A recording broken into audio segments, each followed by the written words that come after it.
আসসালামু আলাইকুম কাকা। ওয়ালাইকুম সালাম। আচ্ছা, এখানে কি চাষ করেন আপনি? পাঙ্গাস। পাঙ্গাস। জি জি জি, পাঙ্গাস। আচ্ছা, কত বছর ধরে আপনি এই আমি খামার এটা, লাগাইছেন? হ্যাঁ, কত বছর ধরে এই খামার আপনি লাগাইছেন? এটা হইলো নতুন পুকুর। এটা হইলো 3 বছর হইলো পুকুরটা করছি।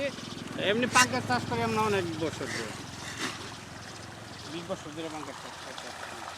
এটা কি বাচ্চা নাকি দু এক মাস ধরে এটা পালতেছেন? কয় মাস ধরে পালতেছেন? হ্যাঁ, এটা হইলো 3 মাস, 3.5 মাস হয়েছে। এটা খাবার খাওয়াচ্ছি। 3টা 4টা কেজি হয়েছে। আপনার এই পুকুরটা কোন জায়গার মধ্যে, কোন ওয়ার্ডের মধ্যে? এটা হইলো বালুকা থানা 9 নং কাচিনি নন 6 নং ওয়ার্ড কাদিগর। ও আচ্ছা, আপনার কয়টা পুকুর আছে? 2টা। দুইটা। হ্যাঁ, 2টা। দুইটার মধ্যে কি কি চাষ করছেন? পাঙ্গাস, শুধু পাঙ্গাস। শুধু পাঙ্গাস। একটা কয় কেজি করে ওয়েট হয়? আপনি কত দুই কেজি? 2.5 কেজি 3 কেজি, এমন আছে যে 5 কেজি হয়। ও আচ্ছা, কি খাবার দেন আপনি? এটা ভাসমান খাবার, পিরেট। এই খাবার তো অনেক খায়, তাই না? হ্যাঁ হ্যাঁ হ্যাঁ, অনেক খায়। মাসে কয় বস্তা লাগে খাবার আপনার? সেটা হইলো ইয়ের উপরে, ওয়েটের উপরে নির্ভর করে মাছের।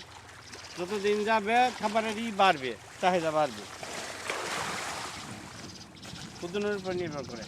ও আচ্ছা, আপনার কাছে যদি পাইকারি কেউ মাছ নিতে চায় কিভাবে যোগাযোগ করতে পারবো? আর মোবাইল নাম্বার আছে, যদি আপনার বলতাম এখানে বলে। 01716764765। হ্যালো, আসসালামু আলাইকুম। যারা পাঙ্গাস মাছ নিয়ে ব্যবসা করতে চান, এই যে যে ওয়ার্ডের কথা বললো, যারা চিনেন আশপাশে, নাম্বারটা যদি আরেকবার বলতেন ভালো হতো।